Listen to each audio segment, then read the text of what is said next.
Okay, everybody, we're just waiting for our guests to arrive. Much love to everybody joining us today.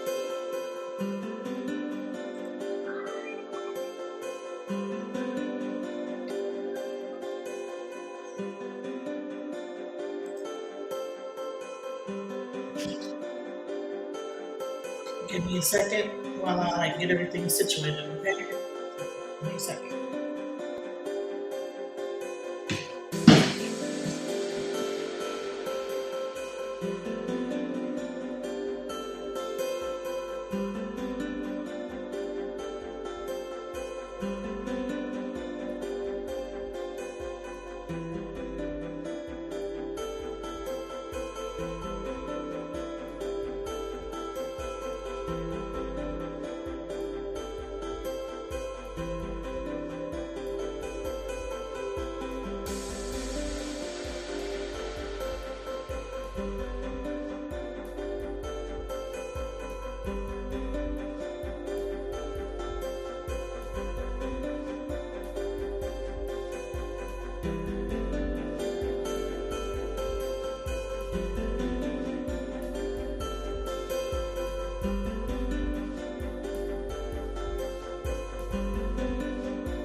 What's up, everybody? We're just waiting on our guests to join. Give us a second while we get everything situated. This is going to be a dynamic show, you guys. We have Eric, aka Shaka, here. He spent 12 years in prison for bank robbery. And I thought this was an important conversation to have because, we don't really get to meet that many bank robbers. We watch movies about bank robbers, but we don't get to actually talk to that many, right? Bank robber, okay? I mean, we didn't see the Wild Wild West and all sorts of stuff, like all these different like TV shows where you show the cowboys robbing the banks and doing this and the other, but you ain't met like an actual bank robber. You're gonna meet one today. So I just wanna, but unfortunately, like, so, we gotta like, there's a little bit of people who got a little older, and so we gotta like, get the technology straight. So I gotta like, make sure you know to join. So just give me a second, Joe. He's gonna be here in a second, okay? Give me a second.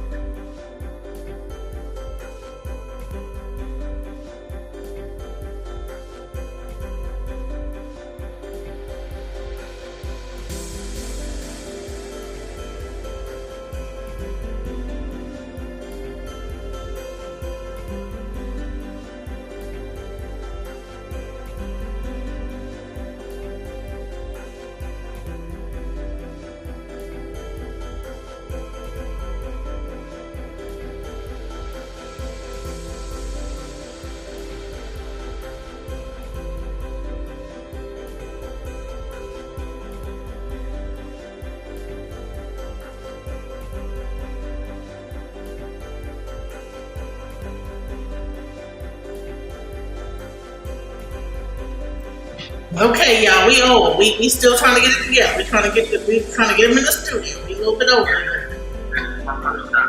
Right. We're a little old, so just bear with us, okay? If you're here, I want you to put something in the chat. Let me know you're here. And you're ready for the show. Just give me a second, y'all. It's just old country pumpkin house.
All right. So while we trying to get Eric to like get online, I said want to sing y'all a song. Go ahead, sing a song. I'm a little princess singing in the night. I'm a little princess in the night. Okay, so y'all got to hear it. Okay. Give me 1 second, y'all. We trying to get it together.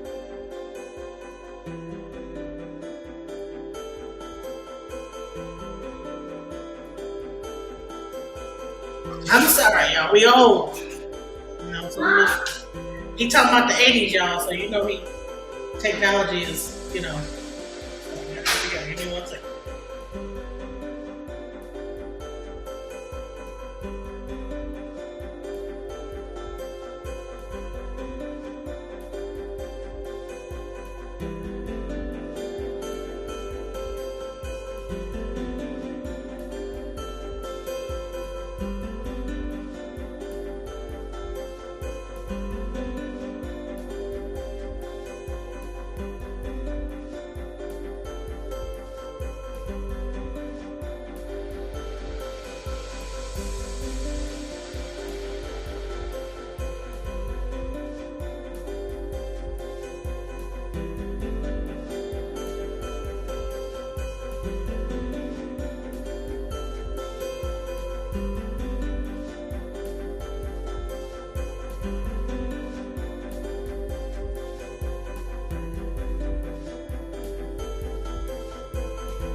Okay, we finally got him in here. All right.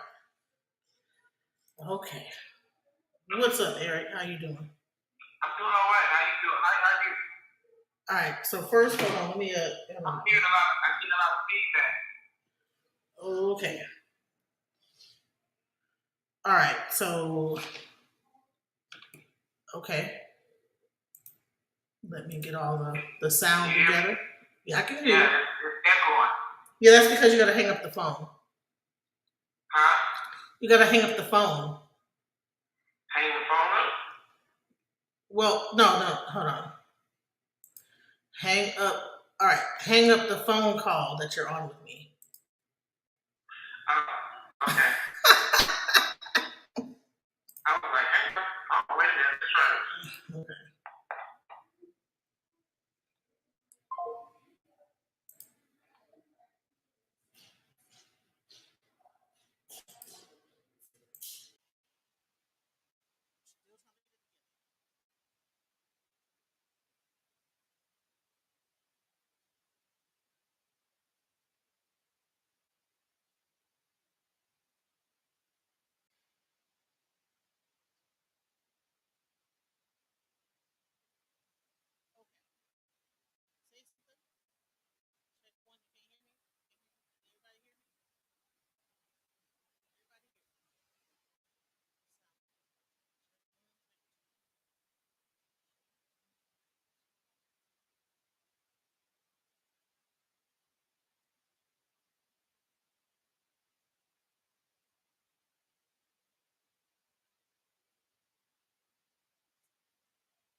Check two. Okay, so you can hear me here.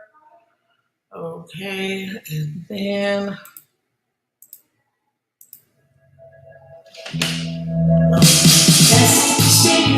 okay, so I should be able to hear you. Okay,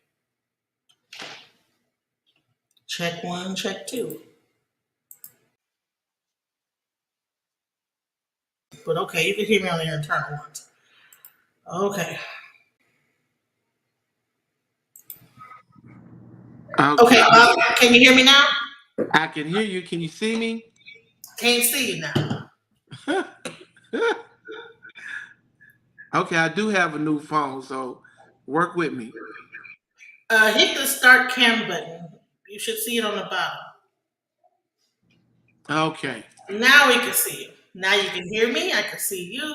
We all trying to do this new technology. Yes, yes, this is a new I just got this new phone, so I apologize. But no, I'm not old. I'm just making it. I'm just pretend like I'm really not old. I'm young.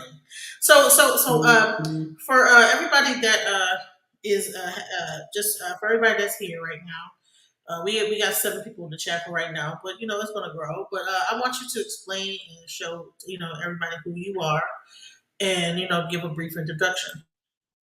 Okay. All right. Well, I'm Baba Shaka. Most of my friends call me Baba Shaka. I'm a native of Louisiana, Shreveport, Louisiana. I lived in practically. I lived in Texas the majority of times of my life. I lived in Atlanta. I lived in L.A. Um, I was been in prison 20 years of my life. 5 years in the state and 15 in the feds. Uh, yeah, that's basically it. Okay, and so what brought you to prison? What happened to make you have to go to prison? What is that story? Like Okay. what led you to that? What led you to 20 years in prison is a long time. What led you to that long amount of time in prison? You had to have done something terrible, which I Okay. Well, actually, um, when I was 16, I accidentally shot and killed my best friend. Um, come from the suburbs of what used to be the suburbs, but I come from the suburbs of Shreveport, Louisiana, and it was a bad choice that I made by one having a firearm at the age of 15 and 16 because we didn't need firearms in the suburbs. There was no gang problem, no gangs. Um, I didn't grow up with gangs. Um, they had bullies, but they were bullies with a polo shirt on or something like that. It wasn't anything like you have today or you've had in the last 30 years. And it was a situation in which me and my friend um, uh, we kept having altercations. And it was one summer, I never forget it. Matter of fact, it was like July 23rd, 1986. I was 16 years old. Um, I was a sophomore, headed to be a junior, and it happened so fast. That particular day, I had after that after that that after that pressure of me pulling that trigger, I had to become a man overnight. Things changed in my life tremendously. So I shot him with a 22, and he panicked and ran about a block and passed out, and he passed away, and I ended up getting 5 years manslaughter. That led me to going to one of the worst prisons in almost the world or the United States. I went to Angola State Penitentiary. So, like I said, I had to uh, become a man. Everything changed in my life at a blink of an eye. There was no crying. There was no, you know, I need mom, dad, none of that. You know what I'm saying? I had to go to prison, and so I ended up going to Angola prison, and using Angola prison like a university, meaning, just learning all different types of things. You know, Wait, um, hold on. What is Angola prison? What's the difference between Angola prison and then any other prison okay, that well, is a Angola prison, Louisiana State Penitentiary was once a slave. It was a slave plantation in the state of Louisiana. It's down in the mountains of and swamp, close to the Mississippi River. It was a plantation. It's huge. It's a city within a city. So it was very, very, very dangerous. Very, very dangerous. It was compared to Alcatraz and some of your more famous prisons. A lot of movies. They made a lot of movies at this prison in Angola. Uh, I was, so did they make you like pick that's why they call it Angola, because of um, something dealing with the slaves or whatever. But yeah. Angola's in Africa. I don't know why they called it. But so here's the question: did they make you pick cotton? Because I know in Texas TDC they make you pick cotton when you Yes, yes, we picked cotton. Uh, they had all white men on horses. We picked corn. We picked everything that we ate. It was a plantation. Um, you were forced to call him boss man, or boss sir, or free man, whole bunch of slave names. But yeah, free man, things of that nature. so in essence slavery still exists. It's just in the prison system 100%, right? Most definitely, particularly in the South, in the South, the states in the South, definitely. Mississippi, Parchman, in Alabama. I think they even have chain gangs in Georgia. Okay, so I wanted you to continue to talk about that. I just wanted to like clear up for the audience like what Angola is and what that represents. Yes, it's one of the most notorious prisons. It was a very, very, very dangerous prison. By the time I got there in the '80s, it was kind of watered down. I got there in '88. I was sentenced to 5 years flat, um, uh, which I think I may have got a break. I did get a break because it was a life taken. Um, so I got 5 years, and and then I went through the transformation of just learning prison. You know what I'm saying? Just learning the different things about prison. The do's, the don'ts. Like I said, it was a city within a city. It wasn't like you wasn't confined in a cell. At this point, you wasn't confined in a cell. While I was there, I was confined to a cell for 2 years for a riot that I was in. They had a riot, and my dumb ass, I was listening to some of the other convicts, talk about the trustees they bucked, they protest about making the injection table, and and they was like, yeah, that's wrong. That's wrong. We ain't gonna do that. We ain't gonna stand for that. And I'm young, so I'm like, yeah, that ain't right. You know what I'm saying? My naive ass, I'm like, nah, that ain't right. That ain't right. And so they was like, when we go out, we ain't gonna work. So I had never been in a slave revolt or anything, but I'm like, okay, I'm with this shit. Like, okay, you know, like they say, standing on business. So I was like, okay, and man, when that European came on that horse, they came on them horses. They like, who ain't gonna work? And everybody was just still. Like nobody said nothing. It might have been like five guys threw their shovels down. And I just thought I was doing the right thing. I was like, man, that's wrong. I'm not, I ain't with that. It wasn't that I was being an asshole or trying to be militant. You know, I threw my shovel down, and man, they took us through some shit. I mean, for me to be young, I really experienced. Now that I look at it, and when I look back at it, um, I understand a lot. I understand a lot, which we're going to be talking about things that's not real versus things that's real, and and people, what they talk. What's the word? Sensationalizing, you know, revolutionaries and these things. But anyway, yeah, I end up going to one of the worst parts of the prison, which is Camp J. So I was in Camp J for Is that considered like the hole or something like that? yeah, that's the worst of the holes. There's so many different layers of the hole, but Camp J is the bottom of the pit. The bottom of the pit. That's where you have most of all the people that's back there that's killed guards, killed inmates, raped inmates. Um, they've done some of the most horrific things. So when you go back there, all you smell is feces because that's what they war with. They make zip guns. They make guns, and they war with feces by throwing feces out the gate, out of the cell, onto inmates or onto guards and things of that nature. You know what I'm So saying? that's like mental illness, right? Do you think that the reason why they would do that is because of mental illness because they've been in there so Definitely, long? they couldn't cope.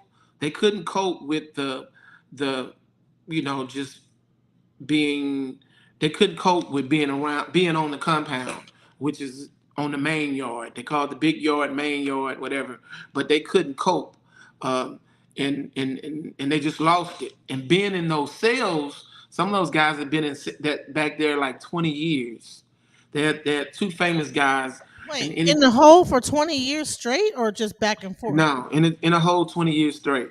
They had some people been down 20 years straight. They had some guys who had been back there who um, been Can back there you since explain the conditions of the hole? Because I'm like, everybody don't know what the hole really is. the hole would be the size of your bathroom. Just imagine being in not I'm talking not the new bathrooms with the garden tub and the two sinks. No, I'm talking about the old bathrooms where you have a toilet, uh, and just a little bed on the side. It's kind of like what you see in some of the old movies of what prison was. Like you see the prisons of Alcatraz, and you see those old cells like Shawshank Redemption. That would be the hole. So is there like light coming through there or just zero sunlight? They have a light in the hallway that may work or may not work. I actually learned how to type. I got uh um my mother sent me a typewriter. I learned how to type under those conditions.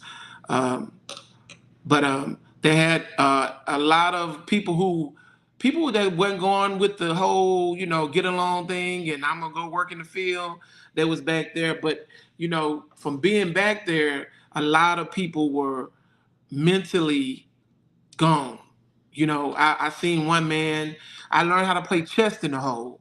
I had a guy who was in a cell next to me. Now we lock down 24 hours a day. You don't go to a kitchen. Everything you just in this one spot. So this one guy, he was like a lawyer or whatever, and he had been back there like 10 years, and he was good at law work. So he the one who told me about getting a typewriter. Um, I taught myself how to type. He taught me how to play chess back there. And we play chess by numbers and letters because there's no contact. The only contact there is when you have an hour out for shower. When you come out of your cell to walk up, there's maybe 15 cells on a range, um, and you have to walk up the hallway to go up to the shower, and that's where a lot of war was going on. Because when you walk up the aisle, they may have taken a paper clip and sharpened it down, and um, put it in their feces, burn it, and then took a magazine and made a hollow type of thing and spit it out, blew it out where it hits you like a dart, almost like a bullet. And if it had feces or whatever, magic shave, or they may had the shampoo bottle and they have the feces and magic shave and urine and old milk, and they might heat it up. There's ways that you could heat things up. You could do anything. You've seen it on YouTube. You've seen it on Facebook. You know, I don't they think heat. I have never heard of that. That is insane. That they Yeah, were making like tribe level darts using magazines and shooting them out and hitting shooting people probably with accuracy. And it's accuracy. I mean, pressure. I mean, you have people.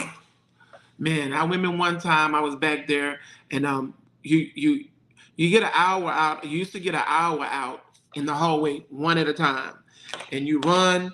The only exercise you're gonna get is to run up and down the hallway. For you want to do that for 55 minutes, and then you got 5 minutes to take a shower. Then you back into your cell for another 24 hours. So, you know, I remember this one guy. I never forget this. There was this guy named Outlaw, and he had dreads. And this was in the '80s. So they didn't. Back in the '80s, you didn't have fashion dreads. The way they do the no, only this was matted. This was what they call wicks, or like in Jamaica. You know, there was no fashion. There was none of that stuff. But this guy, his name was Outlaw. So, and I began to talk to Outlaw because I was studying a lot of Black Panther material. I ran into um, Jama, which is the Black Gorilla family. So I was more interested in that whole thing. And he would tell me stories of things that happened back in 72, 71, because these were some of the people wait, what time frame was this that you were in the hole? Was that in the 80s or 90s? that was in the 80s. And you were like a teenager I was uh, I was 18, 19, in 20. the hole with people that have been there for 20 years because Yeah. you said I don't want to do this, and you put just because you put your shovel down, not you didn't No, like. well, it wasn't violent. I put my shovel down like I'm not gonna do this, and that's the worst thing that you can do in a prison. That's the worst that you can do in a prison when it comes to the administration. Besides, assaulting one of them. You know what I'm saying? It's to be um, the type of person to say you're not gonna do it, because um, if everybody does that, um, then Prison riot. there's either prison riot, there's a revolt. I mean, then you can actually change some shit. You know what I'm saying? But they're gonna make a example, just like back in slavery. When one person ran, they didn't just bring him back and give him some greens and cornbread. They hung them, they tarred and feathered them. They did all these different things. You know what I'm saying? So it's like it's conditioned. You know, people are. I always said it's like in prison is I. This is crazy. In prison, you could. I've been in some of the worst prisons. I've been the federal prison in Lompoc, which is on a military base. I've been in Atwater, USP Atwater. All these are maximum security federal prisons. Leavenworth, Atlanta, maximum security, and you have some of the most notorious How prisoners. how do you end up in all these other prisons though? Like how do Okay, so you? we gonna get to how I end Okay, up in those other prisons. What okay, I'm okay. talking I'm about not, is are they shipping you around like to go here and no, there? Okay. but what I'm trying to talk about is how they condition the prisoners. Some of the most notorious prisoners in the state are in this prison, and then some of your most sick Hannibal Lecter like prisoners are in um they're in what they call the hole in Camp J. You understand? Yeah, yeah. So what's it called? Angola wasn't the worst hole. Well, Angola hole, the hole which is they call Camp J, was one of the worst places you want to be. If you go through and make it through Camp J, by the time you get to the main prison, you got stripes if you made it through there. So how long did you stay in the hole for that particular offense where you dropped down the 20 I stayed in there for um about 25 or 26 months. 2 years. Man, why It, was I thinking that you're gonna say 26 days? What? no, no, no, no. I mean, you actually find yourself, you fight and struggle to um, maintain maintain some type of sanity, because everybody's holding conversations with themselves in their cell. And you hear regular conversations that, listen, you hear regular conversations. A guy's having a conversation with his wife, and they're arguing, and he's either reacting, re-reacting, um, to abuse. I told you, didn't I tell you to go in there? And I told, it's like that. So imagine I'm a young kid. Like, I'm a young kid. I got a flat 18? top. Look, I got a flat top. I'm brown skin, no hair, no facial hairs. You know what I'm saying? Um, I was, I probably was about 100 and maybe 30 pounds, 140 pounds. You know what I'm saying? I knew what I had to do to be in the prison now. I knew that, in Rome, you do as the Romans, meaning that, if I had to kill, um, then that's what it was to stay alive. You know what I'm saying? So once I psych myself up in my mind that, okay, whatever comes to me, this is how I'm gonna react to it. You know, um, and that's how it was. But I mean, there's several conversations. People are having conversations with themselves. It's not quiet back in the hole. No, it's not quiet. Even at night, so like sleeping and stuff like that. How do you sleep? No, I mean, you can't monitor what the next psycho. You can't. You're not. You can't monitor what they're saying or what they're doing. You know what I'm saying? Um, it's crazy. You know what's kind of scary is that a lot of people get out, right? So you got out, but and you got out with your mind straight. But imagine these women are dating these guys and not knowing that they might be traumatized by being in there for so long, and then they getting in debt. But that's gonna be, we'll get into that later on. But that is something else. I never even thought about that. Wow. So and Yeah. wow. So you went into the hole and there was a bunch of people in there for 20 years and this, that, the other. They're shooting darts out with feces on it.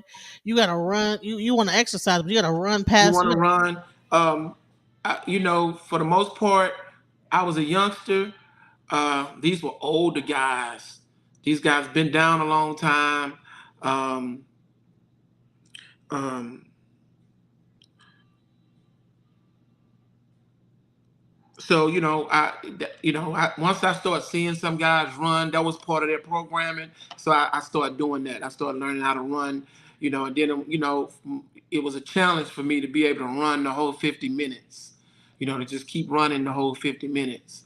And I kind of stayed further away from the cell, so can't nobody reach out and grab me, or maybe hit me in the face with some feces or something. Try not to talk to people. Uh, um, Try not to just have no type of interaction with nobody to give them a reason to go off or something. And if they did say something crazy, I'm like, okay, I'm not definitely not finna get in an argument with your crazy ass. I'm not gonna do that. I'm just gonna just lay low and not say anything, and hopefully one of the other crazy guys will interact with you. And I'm not finna do it. You know what I'm saying? Because it was just insane to me. You know what I'm So saying? you made it out the hole. All right. So once you made it out the hole, right now you've been traumatized. You went into the hole probably not as traumatized, but now you come out traumatized, and now Well, you go I into. went in the hole. That's right. I went in the hole, not really understanding what was going on. But after coming out of this place called Camp J, I realized that it shit was serious. You understand what I'm saying? Definitely didn't want to go back, um, and I understood why some of these big guys, some of the guys is working out in the iron pile that look like big Tukey with the big muscles, and I understood why they didn't want to go back there. You know what I'm saying? Because there was a place to break your spirit. It was a place to break your spirit. So, being out in prison, that was kind of like almost like freedom, you know what I'm saying? But it wasn't freedom, So what I did was I got out, and, I did kind of was like a celebrity a little bit, because they was like, man, they called me, I had a nickname, they called me Teenager.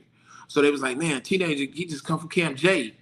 And they looking at me like, damn, and he out here, and you know what I'm saying? So I went off into getting off into the drama club, learning how to act, dealing with drama, poetry, things of that nature.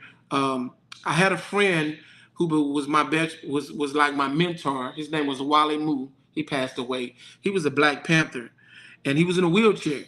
So uh, he was a real famous guy in New Orleans. That he was a Black Panther out of the Ninth Ward.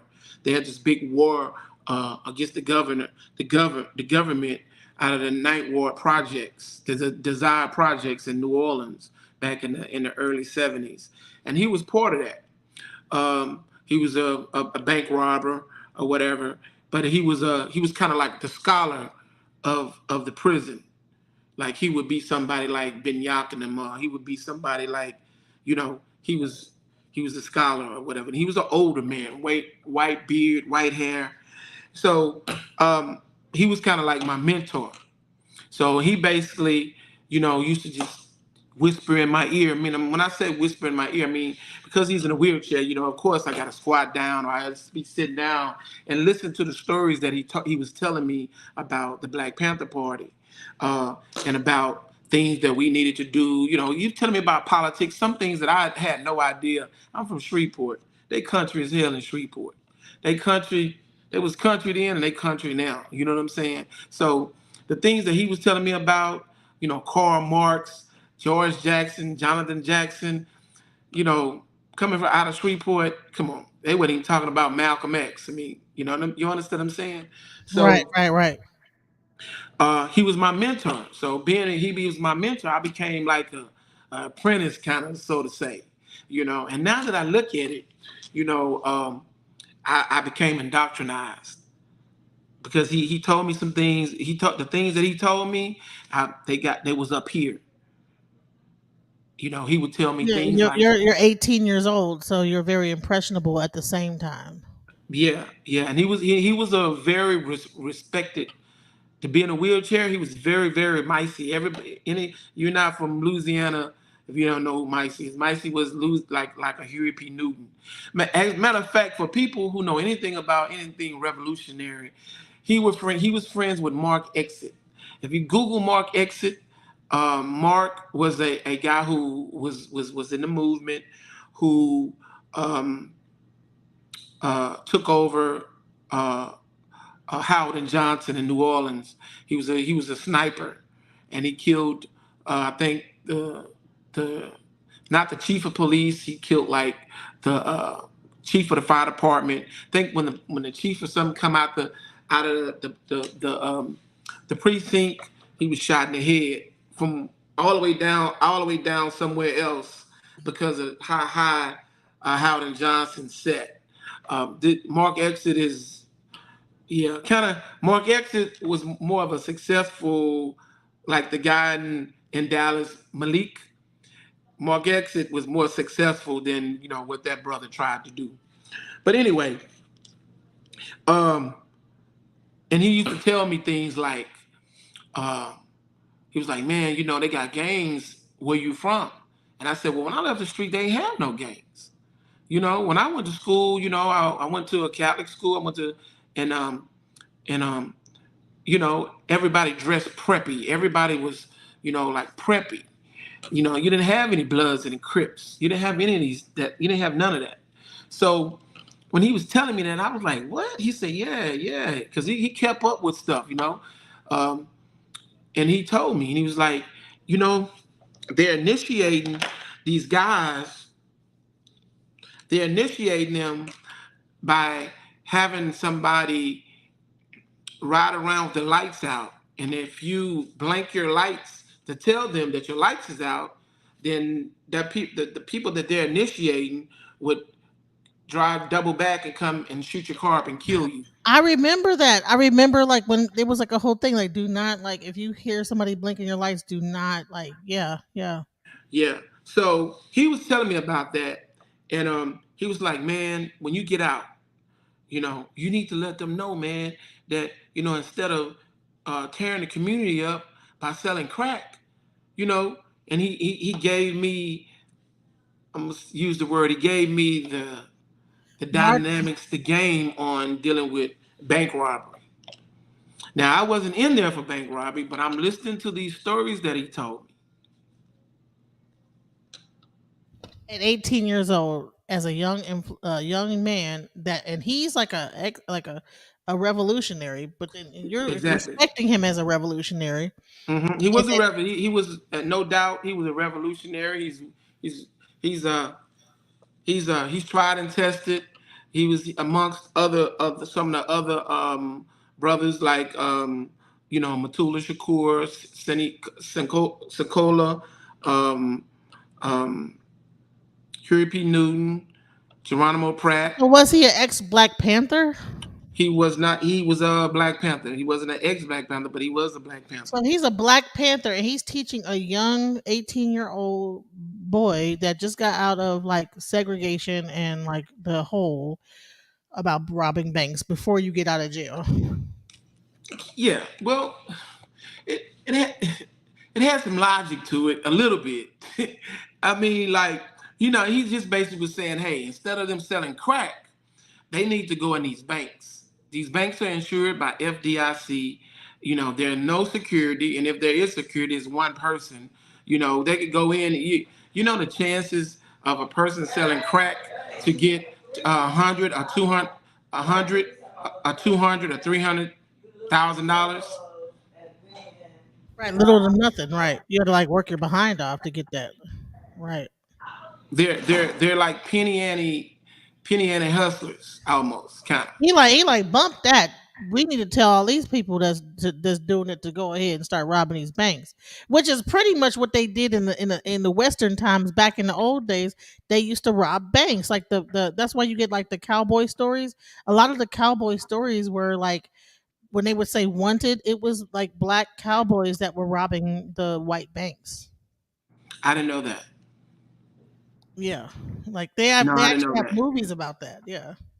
Yeah, so he would just tell me, he was like, hey man, if they need something to do, because these dudes, I mean, these guys were terrorizing the community all around the United States. Think about it, like all around you can't name a state, Detroit, Chicago. Um, they were terrorizing. They were terrorizing. When gangs. Some cities already had gangs, but where I was from, definitely didn't have gangs. You So know what so I'm real saying? quick, so you went in what year you go in? Like 80. I was in '86 is when the incident happened, and when I turned 18 is when I got transferred and sent to prison. Right. 1988, So 1988. crack was just kind of hitting around that time, 85, Yeah, around well, yeah, 85. it was hit, but it didn't hit. It hadn't hit this where I was from at that time. In the city of New Orleans, um, it's heroin. You know what I'm saying? Yeah, hold on for a second. Hold on Okay, for a second. no problem. Man, you guys are hearing some very listen. This is some serious content, you guys. I want you guys to interact with us. I want you guys to ask questions because like there's not too many times you get to hear a person that went into jail at 18 years old, went into the hole, was there for like what 5 months or 26 months. No, he said 26 months. That's Yeah, almost 2 years. Jesus Christ. Comes out, gets taught by a Black Panther, and they're trying to control the narrative of what's going on in the streets because he's getting the word back about what's happening in the streets because the crack epidemic is starting. Now, this person does not know what that CIA is involved, anything. He's just thinking that the gangs are like doing this and they're acting like this. He's not understanding that there's a whole product on the market that's making them behave this way, right? So he gets you to say, okay, rather than doing this, you need to be doing that. They're just being penny ante drug dealers. But he's not even understanding that it's being millions of dollars being made in this thing, right? Yeah, he well, I I think he did understand that he did understand the profit. He did understand COINTELPRO because that was one of the first things that I learned. You know, as a teenager, I learned COINTELPRO. We had study groups that broke down, and we broke it down um, about how it's done. We had study groups that dealt with how to destroy an organization. Based on um, uh, having agent traits. You can have agent traits by being a person that when you come into the study group or when you come into the group by always saying, bucking everything that the leader is saying or trying to turn everybody against the leader, like divide and conquer. Sometimes you could be an agent and not be an agent. You know, um, you're just a troublemaker. You're just an instigator, and you destroy the organization. So we had study groups, man, that talked about that type of stuff. I think more so he was Hold on, basically and hold on. Wait, the jail would allow you guys to have. So you're in prison. no, what they didn't allow. You would end up in the hole if you caught. What we did was they would have people that had classrooms as though they're tutoring you, and you had certain people who was often to black nationalism, Pan Africanism, or whatever, who would come in the classroom, and so they would act as though they were tutoring, but in fact it was kind of like back during slavery. You know how they act like they having Sunday school out in the woods, and then they trying to figure out how to escape, kind of like that. Wow. So you went through basically training from a Black Panther. I mean, you're really getting like you're getting like what most people would wish for, like especially like people out here. You're Well, getting well, yes and no. I mean, yes and no. I think we're going to talk about that later on, but we're going to talk about people who who try to, they think it's a fad, they think it's a trend. So yeah, yeah. These are some of the people. You got to realize that J. Edgar Hoover, um, when they tried to put their foot on the Panthers' neck, it was the late '60s and the early '70s. So these brothers, some of these, and it wasn't that many. You might have had 10 out of shit 5,000 inmates. You know what I'm saying? Just like it is today. This most so people are not was the most. Nation of Islam really prevalent in that jail too, like or prison? Sorry, not No, jail. they didn't have the Nation of Islam, but they did have the Sunni Muslims. They did have the Sunni Muslims, but at the same time, everybody was controlled. If you are on the compound, you are controlled. If you're on the compound, you are controlled. So you're gonna do what Master say do, or you're gonna end up back there with a shit throwing and the darts and talking to yourself and all that type of stuff. Have you heard of like the Melanics? You ever heard of these people called the Melanics? And they I had a friend of mine. He was arrested for robbery, but he might have been there a little bit before you were. But he was about the same age. I think everybody kind of like at that like in the 80 about around about 85 Mm-hmm. went to jail for some stuff, right? Like these Mm-hmm. young guys, right? And he was telling me, but there's a group called the Melanics, and then they would like extort you. Like if they found out that you were doing something about like with drugs or whatever, that they would extort you for your money, and then like almost like make your family have to keep sending them money and all this stuff like this. Nah, they wasn't doing that back then that I knew of. Okay, so I don't want to get too, but I just wonder if you like knew about those. So all right, so let's go forward. So you get out of jail, or is there anything else you want to cover about when you were in jail and you were getting trained by this Yeah. older guy? Well, so basically, when he told me, when I got ready to get out, Um, I went home and um,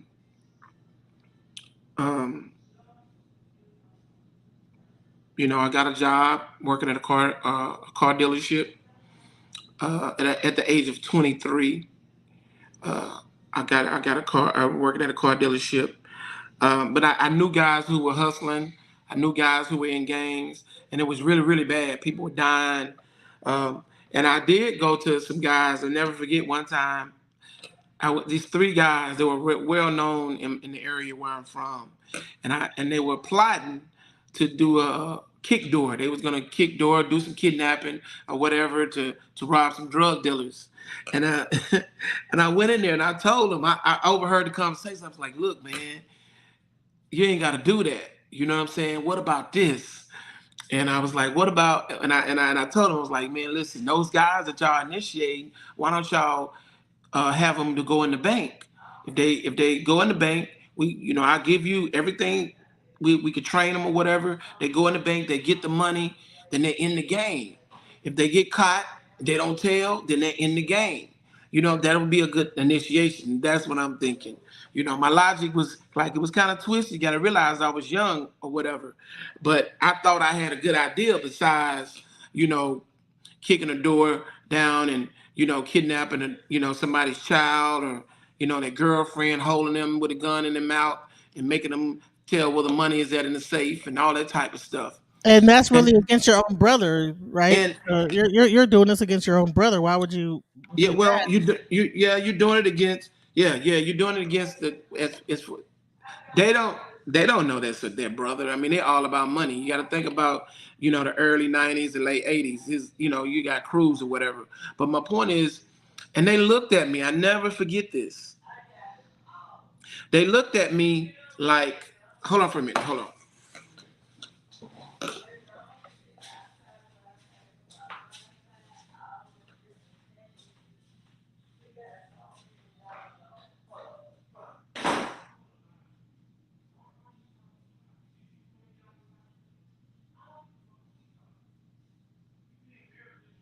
Man, this is a very interesting story. Listen, if you like the content, please put a one in the chat.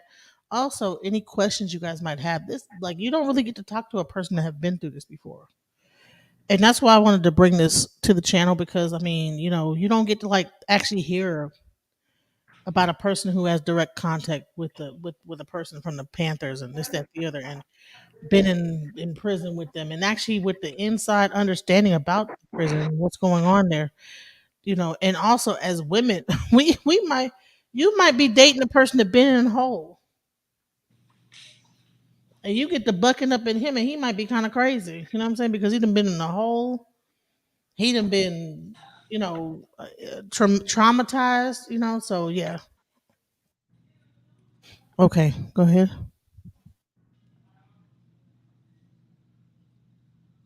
Hello. Okay, can you hear me? Yeah, I can hear you. Okay. So where were we?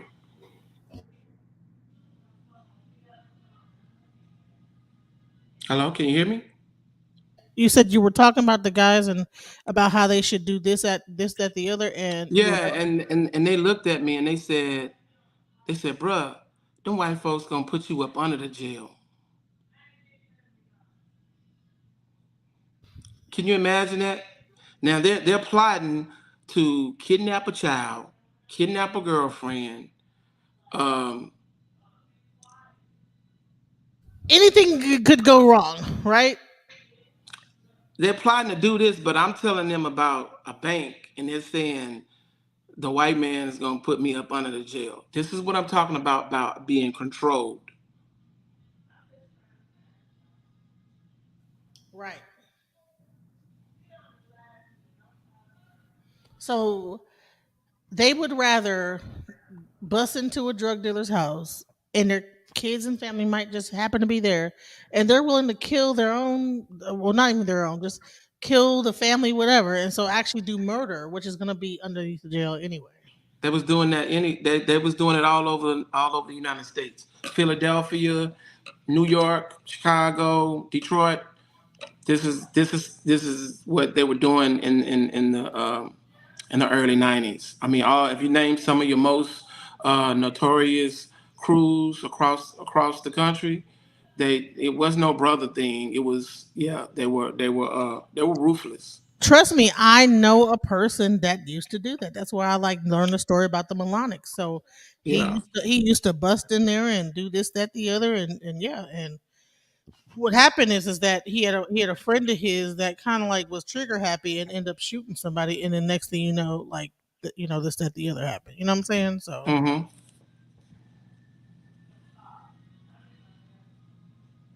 So yeah, they were control. And when I saw that, I was like, "Oh, you niggas really, y'all. I may be fucked up, but you niggas really fucked up.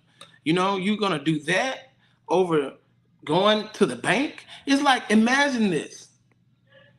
Imagine us being these ferocious dogs in the backyard, and our master is coming out with the food, and they put it in a bowl, and we're like, we going to war with each other for the food that's been put in the bowl. Well, I'm saying, I'm that dog that was saying, hey, the food is coming out the house. right, You know what I'm saying? Like, the food is coming out the and they house. was like, "You crazy as hell for that." And they was like, man, you crazy. They was like, man, a wife was gonna put you on a, what's wrong with you? And I remember it because they all are dead. And rest in peace to them. They're dead. I end up going to prison. I end up going to federal prison because I actually became a bank robber. I actually, that was my profession. I traveled all over the United States robbing banks. So you did it more than one time. Wow. Oh no, yeah, I did it. Yeah, several times, several times. It was a way of life. I was really good at it, actually. Really Listen, good. this is the stuff that you only see in movies. You know what I'm saying? This, so you was a real like what they show in the movies and this, that, the other. You were really doing it.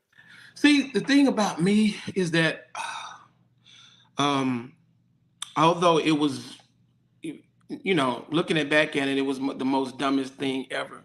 Um, very irrational when it comes to thinking. But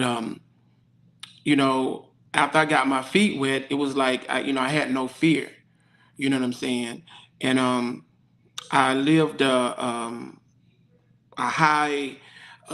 My way of life was very expensive because I wasn't working for the money, so it was nothing for me you know to blow 200,000, 100,000 in a week.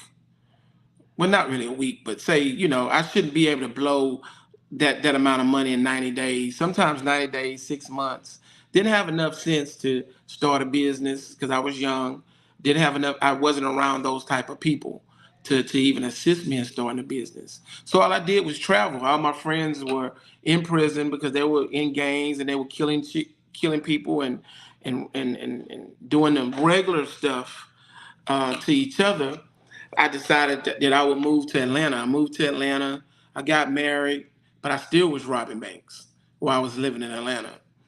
So you Did know, she know that you were robbing banks, or was it like a secret like lifestyle that you were just doing, and she just didn't even? who? My wife? Yeah.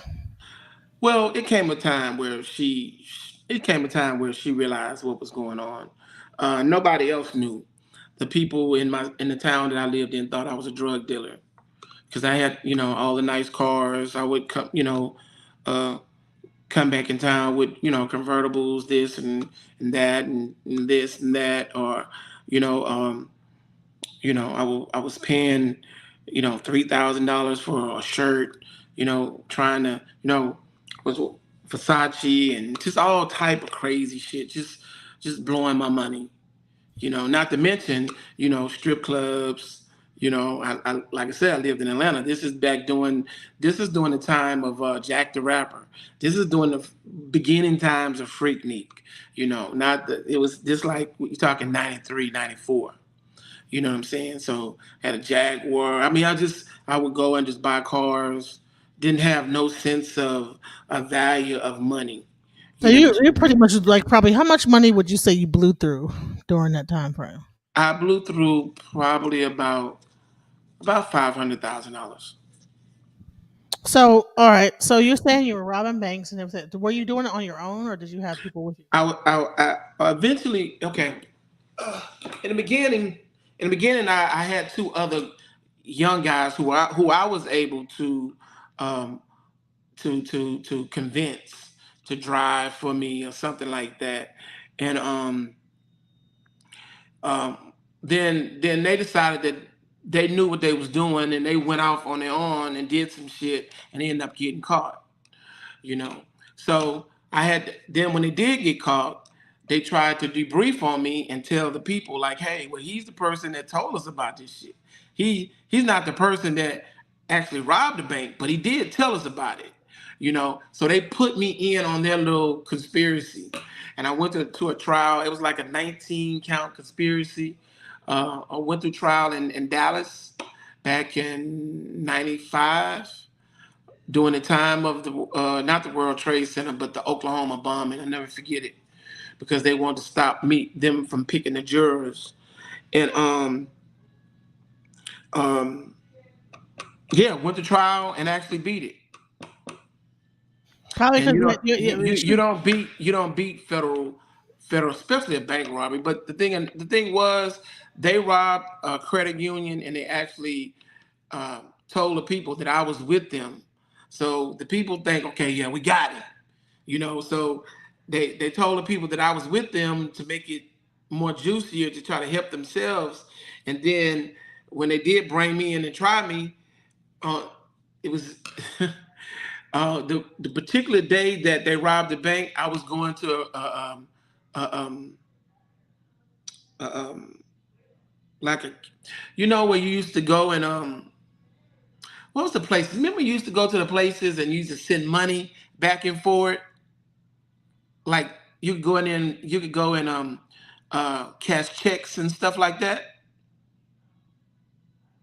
A check cashing place? Check cash the place, but you could also send money. You could send money across country. So I was actually picking up some money uh, uh, at the time that they actually robbed this credit union. So they don't know this. They don't know that I'm in Norcross, Georgia, picking up some money. They robbing a bank down in Mesquite, some damn where in Dallas, and they told the people that yeah he came in there with us. And so when I went to trial, it came out that no, he couldn't have been in two places at one time. So all the other information that y'all gave them, my lawyer was able to show it. If you believe this when they were lying, then you can't believe nothing else they said, right? Well, I was fortunate enough to actually beat the feds. 1995. What district would that be? I don't know what district it, but it was in Dallas, Texas. Dallas, that's like the scary, right? That's the 30, Huh? I think that's like the 36th district court or whatever, something like Yeah, it's that. a federal, but it was federal. It was federal. So, but anyway, so I beat it. So you would have thought that I would have stopped robbing banks. You would have thought that I would have stopped robbing banks, but I was good. I was real good. I wasn't getting caught. They just picked up on, a little information. It was like, we don't need this nigga now. We can do this shit ourselves. We ain't got to break it in three ways. So let's just go on and do our own shit. Well, okay, so they end up going to prison. The one guy ended up telling on all of us. He ended up getting maybe 8 years, 5 years. The other guy, the youngest guy, he ended up getting 30 years. Okay, so I ended up beating it. I ended up coming home, still robbing banks, not really understanding, what's really going on in my head. I'm like, man, why are you still robbing these damn people banks? And I still was doing it. I still was going state to state. And it wasn't until um, 96 that I went in the wrong damn credit union. And that was the end of my bank robbery sprees. And I ended up going to federal I ended up going to maximum security USP Atlanta. Um, well, time I get there, I run into Matula Shakur, who Wait, wait, became a wait, wait, man. wait. So what made you get caught this last time? Mm. Not get off into details. So I used to always rob banks when it's raining, or it just started raining, because I knew that the police wouldn't be able to respond that fast. So I'm in Dallas, and I wasn't, it wasn't, so I was in Dallas, and it was pouring down raining. So I said, yeah, it's time. That's my sign that that it's meant for me to do it. So I'm going down. I don't know what interstate that I was going to, but I end up at this credit union. And when I went in as planned and got all the money, and I was coming out the door, it stopped raining. It was just sun. The sun was just shining when I came out, and I was like, oh shit. And by the time I made my little route, jumped in the truck, but I got about 5 blocks and I seen a ghetto bird. See, if it would have been raining, the ghetto bird wouldn't have been able to get there in time. But on this particular day, it was meant for me for this madness to stop. Wow, that's Yeah, it was in, and then I end right. up. She said, "Damn, you work with the weather." Yeah, well, I've always been a spiritual person. I'm a spiritual man, and I just always felt like, okay, I'm looking for signs. Like if I would look for any little different, any little thing that was out of place, I would turn around, because I didn't. And that's the crazy thing. I didn't have to do it. Like I wasn't, you know, You had I wasn't. money, right? You had already saved up. Yeah, I had money. I had brand new vehicles. I had jewelry. I was living. I could tell you stories of. I don't want to name famous people because somebody might see this, send this to somebody. But man, I was amongst some of the most famous people, going to these parties. Um, man, like I said, I don't want to name anybody, but from the West Coast to the East Coast. You know what I'm saying? And that's one of the reasons how we're gonna get to that. But that's one of the reasons how I end up getting introduced to the lifestyle. But we'll talk about that further up in the story. But um, I didn't need to do it. I did not need to do it. I would, when you rob a bank, you can live off that money for 2 to 3 years. I just It became an addiction for you. it was addiction. I mean, I was good. They I say was the same thing about like dealing drugs is that once you like get into that like lifestyle, you get like addicted to like the money of it all. Yeah, and you got to realize too now we passed the point to um I didn't believe in uh nobody pimping me. You know what I'm saying? And there was a lot of situations in which when I first did a bank, I robbed a bank for $80,000 and I got 5,000, and the money was supposed to be going. It was supposed to be going to the movement. I don't know where it went. I just know I got $8,000. But at the end of the day, I was like, you know what? You know, it's a lot of pimping going on. You know what I'm saying? I mean, from being in the nation, I used to be in the Nation of Islam, and I forgot to tell you about that. So I was selling papers, and I used to get a dime on every dollar. You know, and the brothers like that was on post were like, you know, I'm like, man, I just got out of jail. I need a job. I need a real job. Like I'm making a dime on a dollar. Those brothers that work out on the corner with the bow ties, them brothers be hustling. They gotta sell papers to see some money. The majority of that money is going to the headquarters. It's going to Chicago. Right, so that they have to respect that these people are honest enough to like send that money over there, or is like what? What's the question? So they were so these guys have so much respect that they're not gonna slight the nation. Like they say, okay, well, Yeah, they're gonna they because they got so many papers. It's like when you was a kid, you sold the cookies and the candy bars. So you got so many papers and you got so much money. Okay, if I give you 48 papers, then you should come back with. You understand what I'm saying? So, but anyway, yeah, I was doing that, and I was like, really, and I was like, bam, and and when the brother's situation happened, I got $5,000 out of $80,000, and I was like, nah, I might as well sell papers. Like it's a lot of pimping going on. I mean, you know, so basically, so you got caught, right? So what happened after you got caught? Did you go straight to? I go to federal prison. I go to federal prison. I go to USP Atlanta. Um, I was in USP Atlanta up there with uh, Akbar Prey, Matula Shakur, um, some of the big Nikki, not Nikki Bourne, but Nikki Scarfo, I think this is his name. Just a whole bunch of different, just a whole bunch of gangsters from New York to from Brooklyn to Queens to you name it. But you got to realize I go in with the mindset of a cub.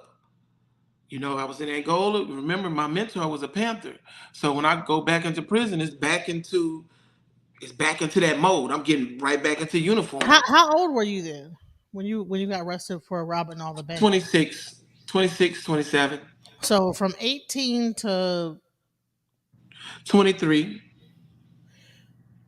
you got that charge, and then from and then free, and then you went from right. 26 to from 26 to 41.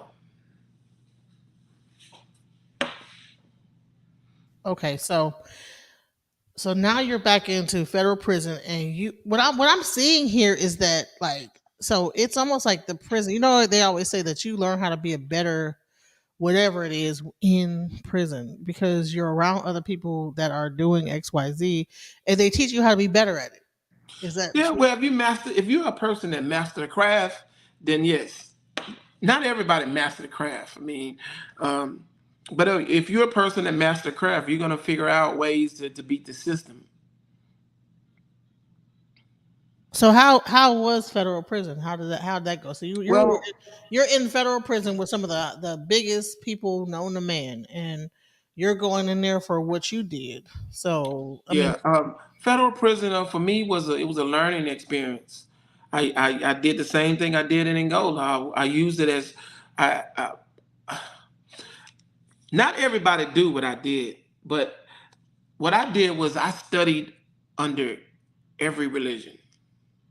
I studied I studied under the Muslims, the nation, the Sunnis, the Moors, the Rastas, um, Scientology,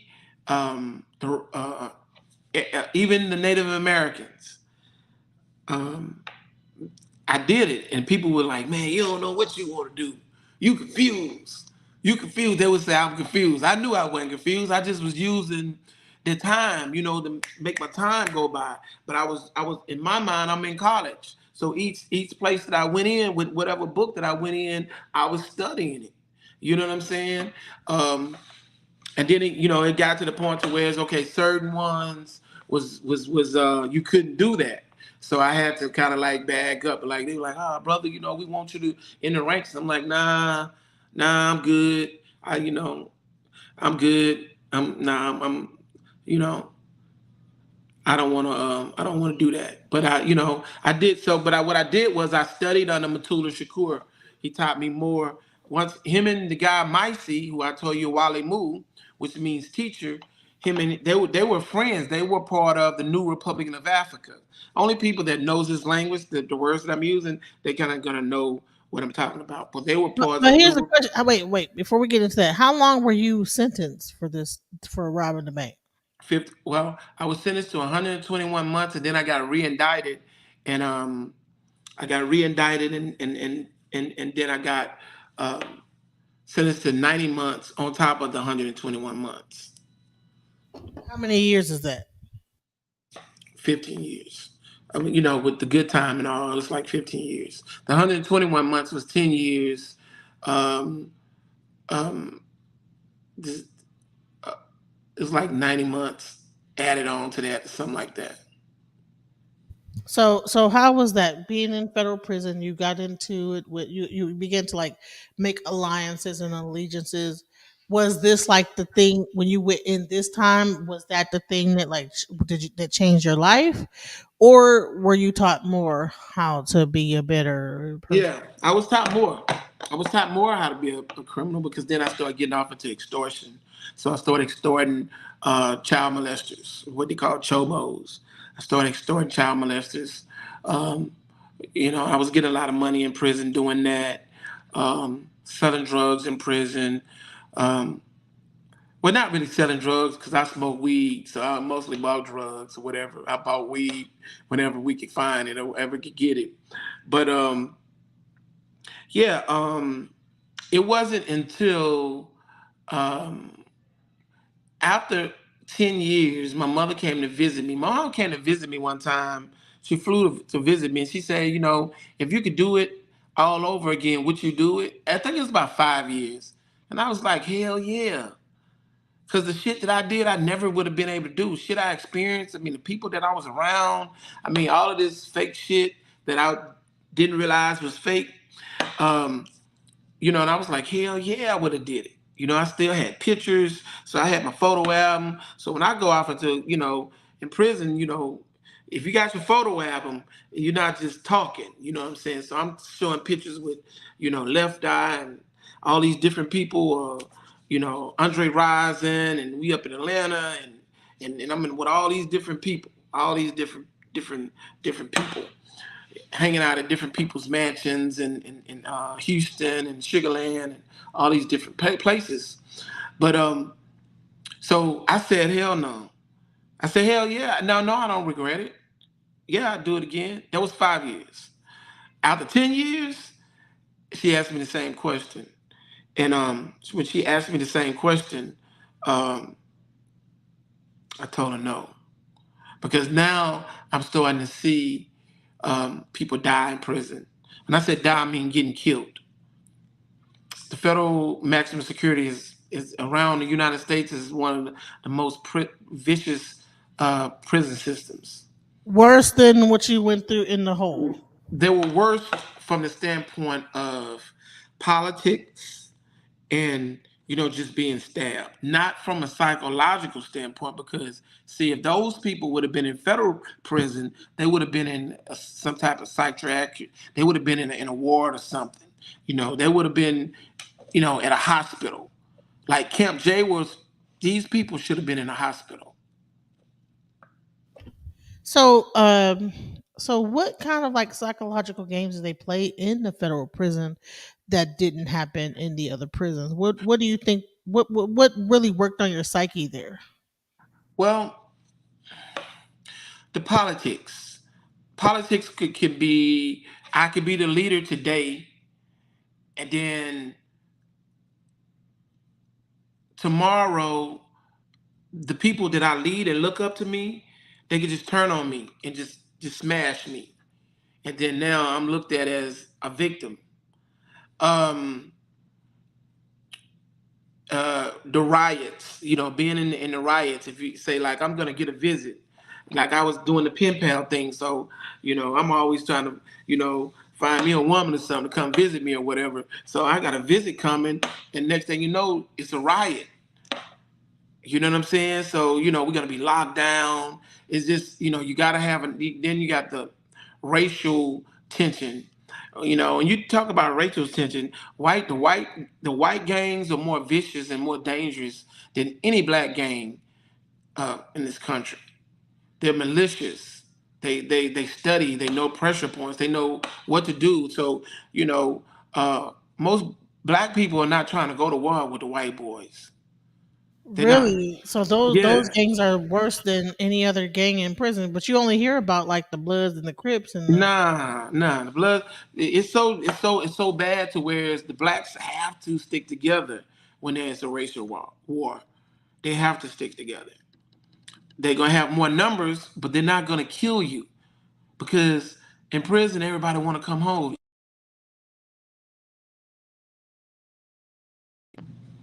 Sorry about that. Somebody just called me. You still there? Yeah, we're still here. Okay. So, um, the white boys are trained to kill. We just want to fight. You know, we want to jump somebody. We might stab somebody, but for the most part, the white boy is gonna kill you. He's gonna kill you.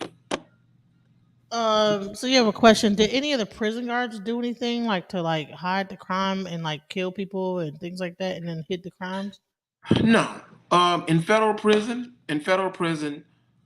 most of the prison guards, um, now out west in California, when I was in California, you had Mexicans who had Serrano or Mexican mafia tattoos.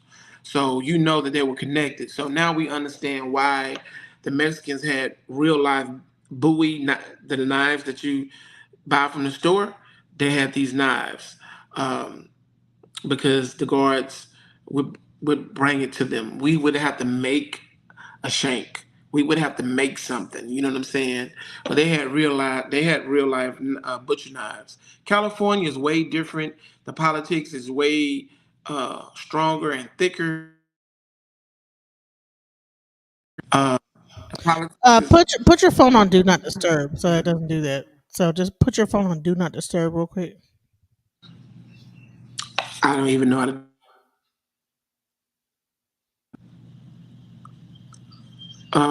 Yeah, I don't know how to do it on this. I have a new iPhone 14. I just got it yesterday, so I don't know how to do it. So were you still married at the second time of your imprisonment? I was. I was married. I thought I was married, but I thought I was married, but no, yeah, I was married. Okay, so so you spend so was this the turning point in your life when you went in there for 15 years and you got to like see how things were going, you're doing whatever, and then you like end up leaving from there and like living your life, or did you go back again, or was that No, I know. I never went back. The turning point was building up as I was seeing the things that was around me, like fake shit. Shit that just, like for instance, the worst thing that you could be in a maximum security prison is a rat. Well, if you had money, then the strong crews would protect you. So how is the worst thing you could be is a rat? If you was a child molester, if you fucked a child and you had money, then you could buy protection you from? could buy protection. So, but how is that? You know, every it's not the worst thing then. Then you would see guys who were like well-known gangsters, like well-known gangsters, been down 20 years, and then all of a sudden you go to their cell and they're not there. They done went back to court and they're talking about old murders that happened back in 1978 or 1984. Like it taught me that everybody have a breaking point. Like what I'm saying, a lot of people will You would be. see people break down like what they think they're about to get out. No, I mean you know about what's his name out of DC? Um um what's his name? The Muslim guy that was shooting everybody. No, the dude who was the big dude who was doing the time at Alpo, man. I mean, Hitman. I can't think his name, but what I'm saying is, you will be around these thorough dudes, and then who knows what man is gonna do?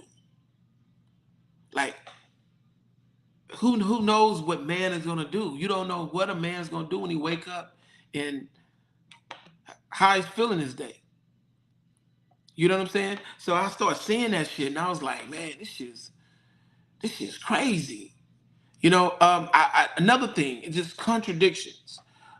If we are around all these notorious people, and then I promise God, Genesis, I promise you, a woman that may look just like you would say, "Y'all go to bed." Shut up. I mean it. I'm some I could name some of them. I could name so I just don't like name dropping, but people who from the Bronx, from Harlem, from Chicago. I mean board members. When I said board members, the people right up under Larry Hoover. Somebody like you or my mom is telling them what to do. When I say telling them what to do, disrespectfully. And you look at that shit, and you be like, okay, like, why we just can't unite and take over the prison? I mean, we don't have to do 5 or 6 life sentences. I only have 15 years, but I'm still looking at this shit like, man, what? You know what I'm saying? And didn't it like kind of like pigeonhole you and begin to like bring you out amongst all the prisoners that were there? Didn't it like kind of like focus on you at some point, like because what you did was really like more extreme than what the other ones did? Okay, so there was a situation where I was at this one prison, and they kept sending me to the psych. They kept sending me to the psych, and I wanted to go too because there was some interns, and I liked the intern, so I would go. So then when I would go to the she I asked her, I said, why? No, she asked me. She said, why they got you on here? You know, you crazy or something? Why they got you on this list? I said, I don't know. And she said, well, I'm gonna find out next week. I'm gonna find out. Next week, she put me back on there and she said, it's because you're a bank robber. They want to know why you was robbing them white folks' banks. So I was like, well, all these dudes down there that was part of uh, these different crime crews all over the United States, who you see like on American Gangster, they not on there. The guys that were selling crack, they not on there. But because the nature of what you But did. because of the nature of my crime, they wanted to know why would a black man? See, because she said it. She said black men are not. This a low percent that robs banks. Bank robbery is mostly white guys rob banks. Mostly white guys rob banks. So You could do do you the. think that by putting the reason why they put you in the well, no, because the hole was the murder charge, not the bank. So have you ever been in the hole because of the bank robbery? I've been in the hole several times. Been in different prisons. Uh, been in different prison riots and stuff. Been in the hole several times, but not that long.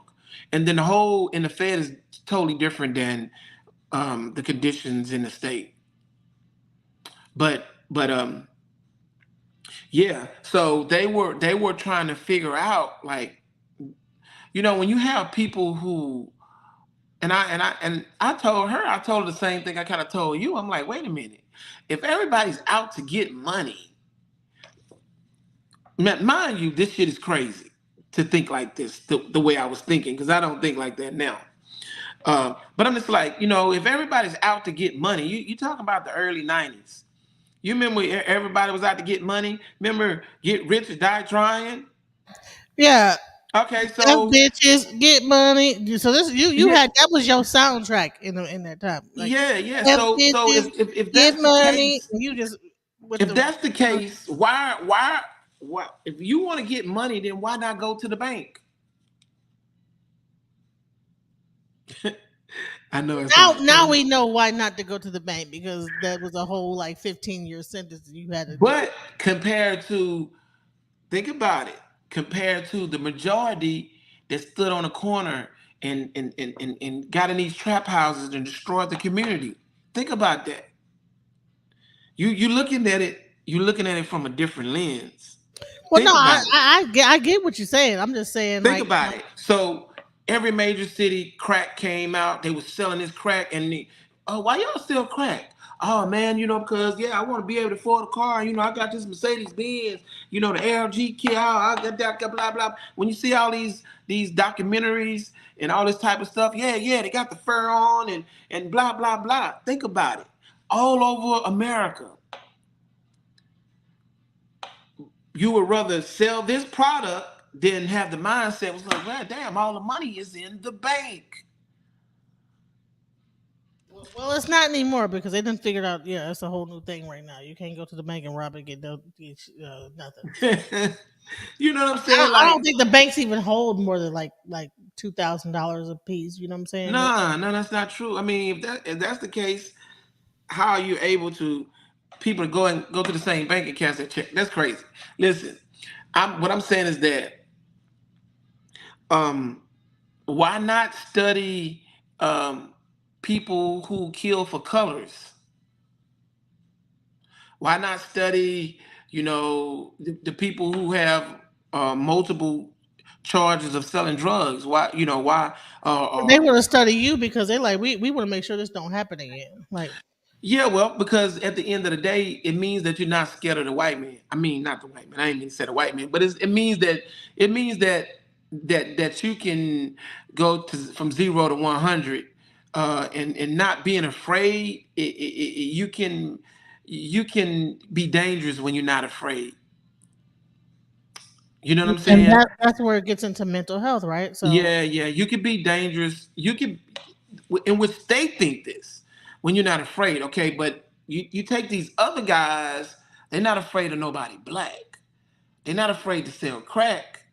But like the guy said, if you go in the bank, they're gonna put you under the jail. They're gonna, yeah, yeah, master gonna let us sell dope, but you can't do that. Think about that. You can't do that. There's just some things that um yeah, you know how you see things dealing with the police, and you wonder why. Okay, damn, all this is you wonder where are all the so-called this and that. They're afraid. so what happened when you got out? So you did your time. Was there anything that happened that you would say So was so what one of the things that changed my life is once I started studying things dealing with mental health. So I started learning about accountability. I started learning about, irrational behavior, irrational thoughts, challenging those thoughts. I started just reading these different self-help books. You know what I'm saying? And did they like do that for you or did you just do it on your own? I did it on my own. I did it on my own. They had programs, and I exercised the programs that I was in to the utmost to learn and get down to the root of why this happened, or why this happened, and why that happened. As a chess player, I just I want to master the craft of learning human behavior. And it helped me so much when I came home from prison. It helped me so much when I came home from prison. So those days of putting my life on the line to go to prison is definitely over. You know, um, uh, I remember a conversation I had with Dr. Matula Shakur, and when I was getting ready to come home, and he was telling me, yeah, when you get out, you better not go out there, and you better not be getting in those groups. Don't make yourself a target. And when I came home from prison, that's the first thing I seen about everybody. I guess with social media, with the new organizations that were sprouting up, everybody wanted to get on the bullhorn and say, "Hey, I'm this person, and we're gonna do this to you. We're gonna shut you down." You know what I'm saying? Making themselves a target, and everybody that's made themselves a target. Um, Everybody's made themselves a target. Has though these people know how to deal with them, so you can't fight. Those people can't fight. Uh, they can't fight anything that they can't see. Does that make sense? Yeah, it does. Yeah. They can't fight. If you have a vanguard, or you have a cadre, or you have a study group, you you know, the FBI won't start targeting you. Pulling you over if they don't know that this is what you do. You understand what I'm saying? Why do we want them to know that this is what we do? You know what I'm saying? So we can get pulled Yeah. over. They And you can rape.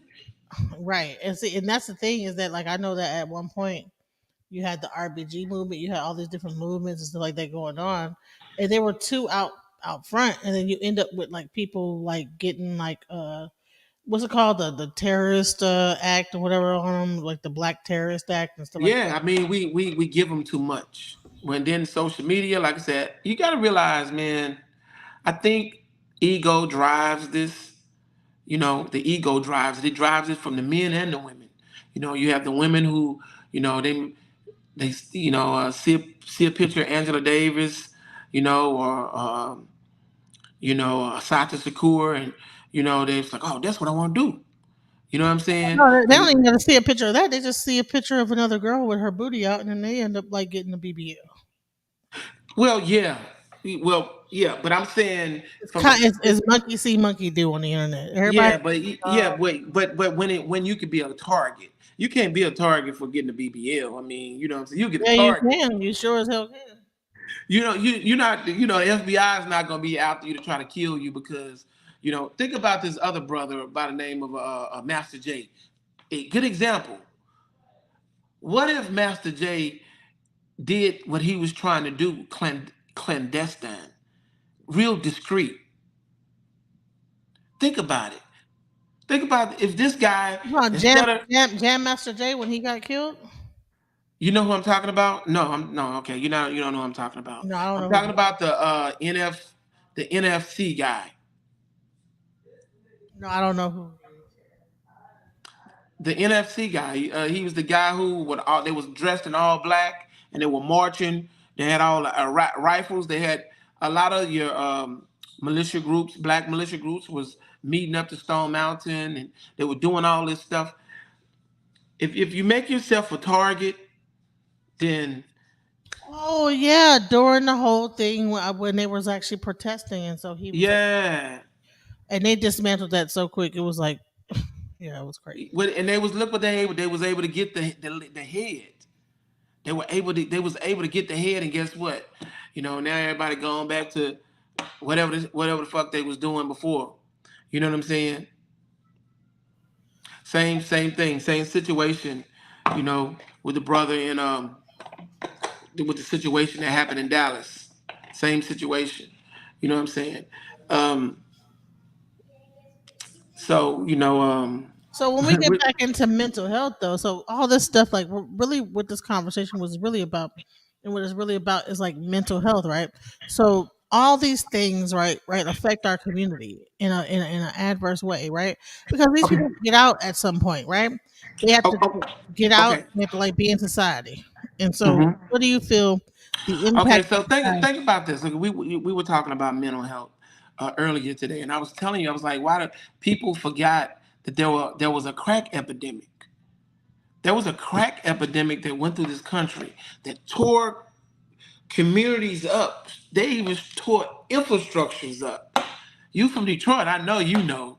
You understand what I'm saying? I Yeah, mean, all over. So if there was I remember when there used to be winos on the corner. There's no more winos no more. They're crackheads. Remember there used to so be so winos? so so if you have crackheads and it was a pandemic of addicts, what do you think happened to those people?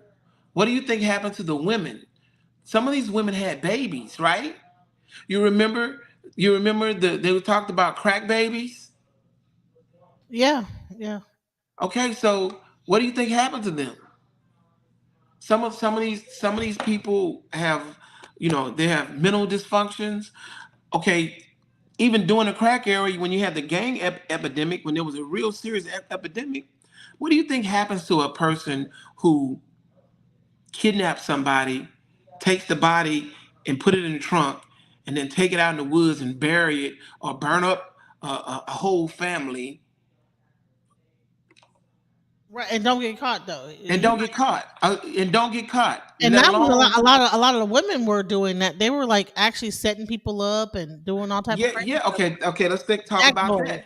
Let's talk about that. The women, some of your pretty women, some of your mothers, they're mothers and grandmothers now, and they living with. Oh, I met this guy. I was going with this dope dealer, and he wanted me to set this other guy up at the hotel, and all my job was to go to the hotel and leave the door open. And once they came in, I left. They gave me $10,000, and they killed him. cut his dick off and put it in his mouth. What do you think? We just forget like what happened yesterday. What and then think about the prisoners.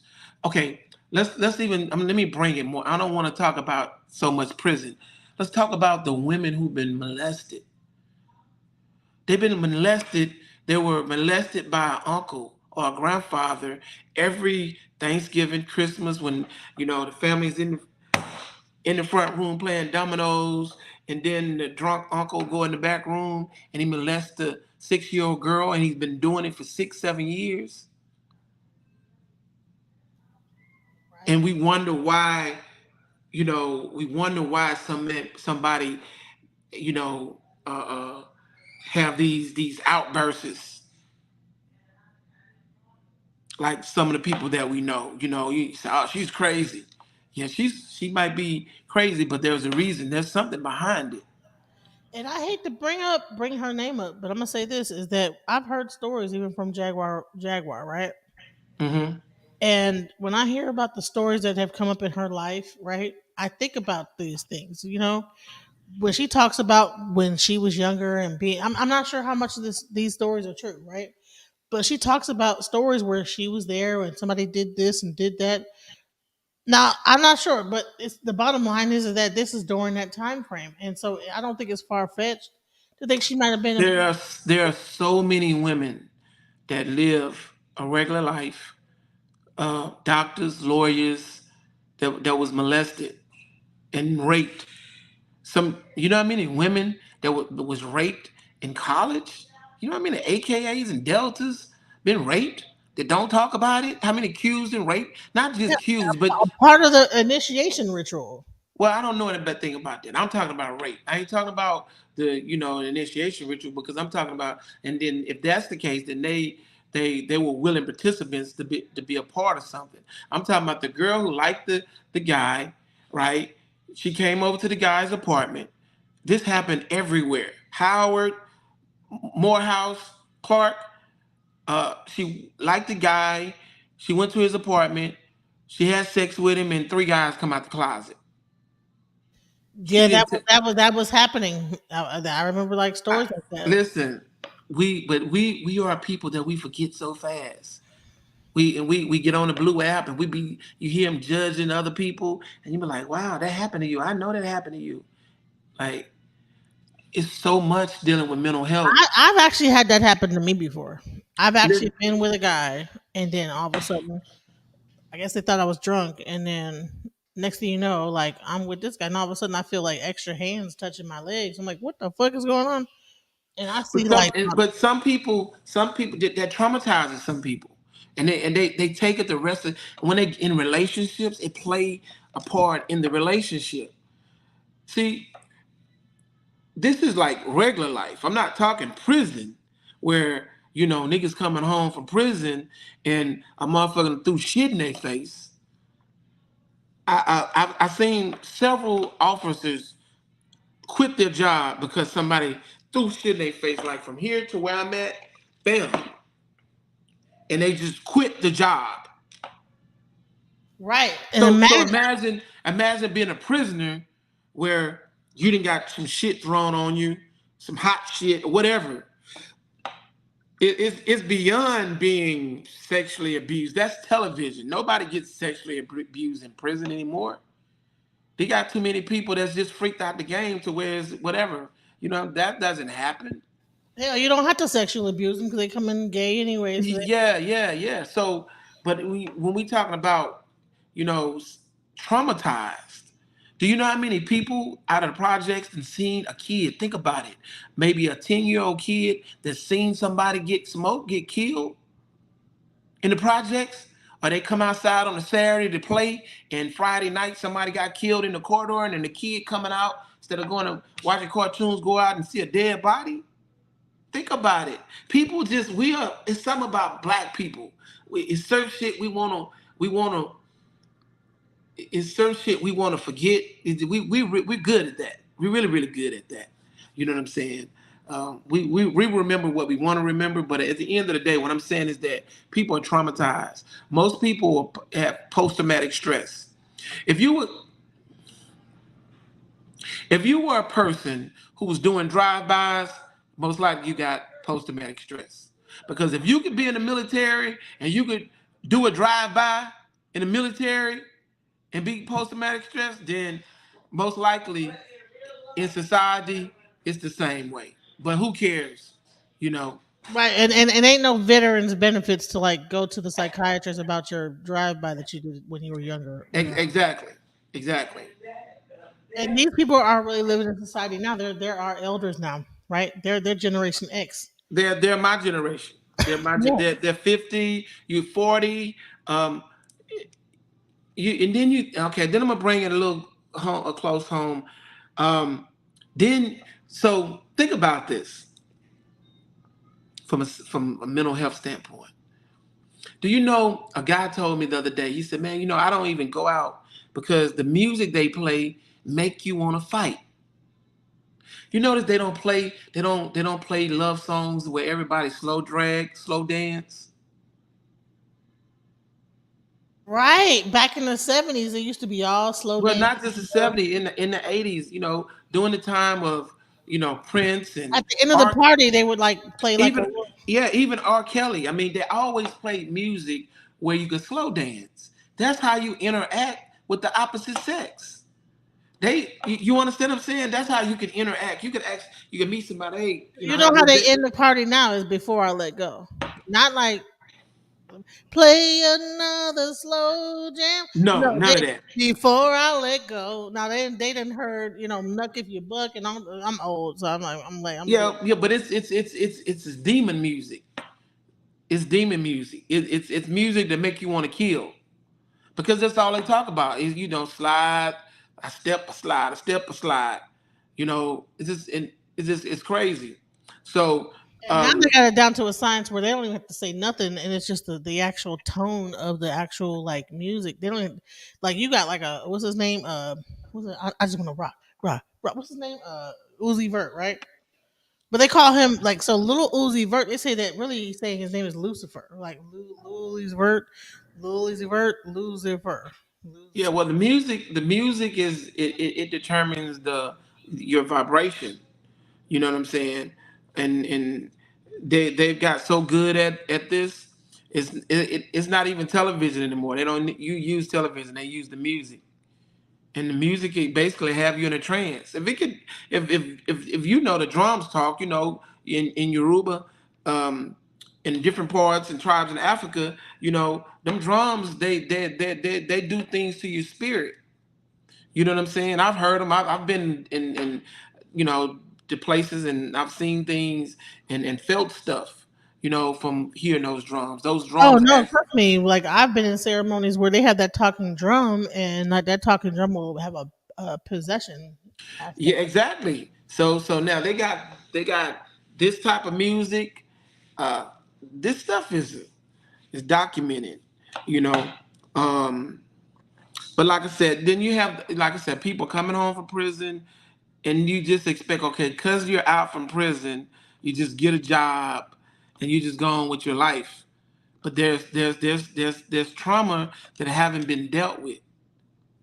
There's mental health that haven't been dealt with. And listen, I want to. The main thing my panel, I've always been about relationships because I've actually dated a guy from prison before, a few. You know what I'm saying? Hmm. Hmm.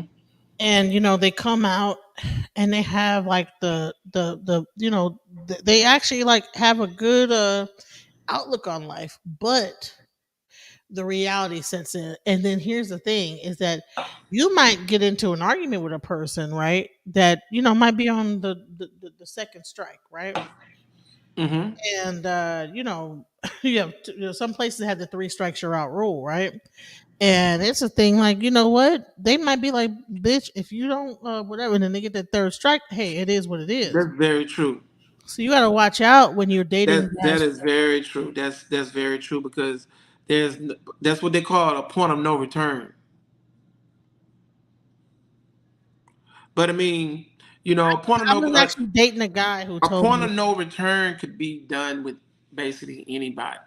It could be somebody who's never been to prison, and there's an argument, and you about to get ready to call the police on them, and they panic. And when they panic, they're not responsible. Right. And especially if you have trauma like that. Like I've been in a whole X amount of years and you hollering at me and you might trigger something. So that's where mental health, like we have to understand that, especially in the black community, when you have a very huge prison population, it's like coming back into society, going back out, in and out. Cause it's and then you have like then you now you have like this red pill, blue pill thing, right? Where Hmm. women say, okay, men only are incapable of love, right? But you're also dealing with people that have been in the prison system that I mean, that's how I feel. Like you get like a lot of people that have been traumatized that way, right? They might have been in for 5 or 10 years. You don't know how much time they spent in the hole, and they're coming out, and you get into it with them, and they might just be ready to snap. You know what I'm saying?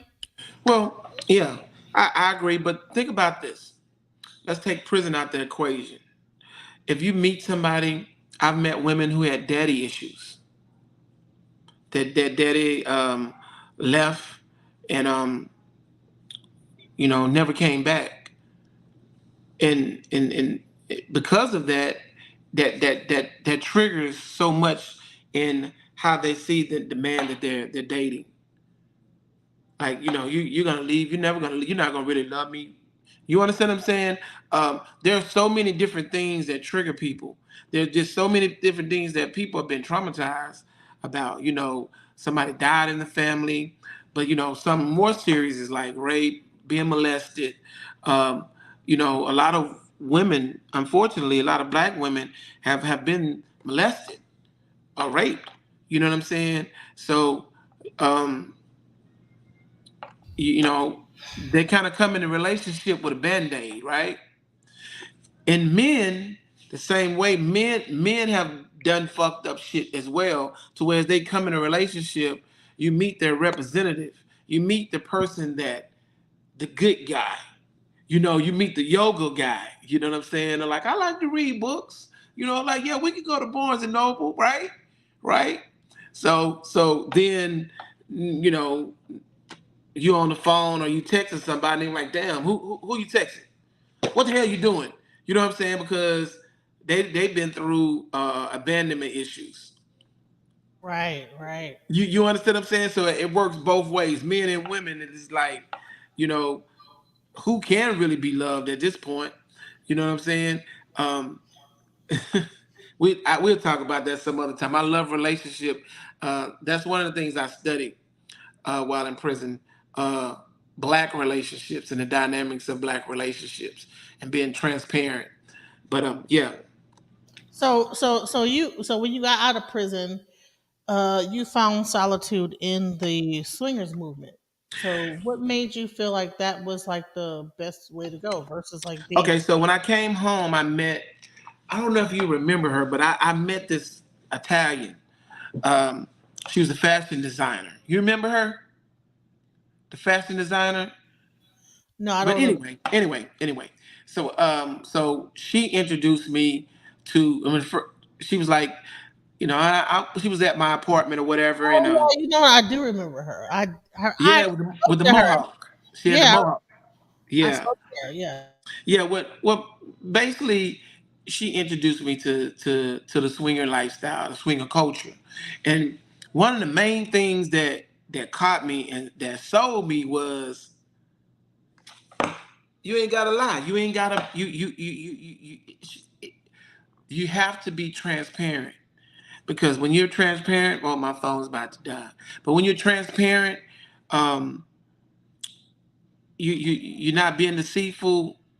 It is what it is, Plug it in. Plug it and in. a person accepts you more when you're transparent and you tell what it is.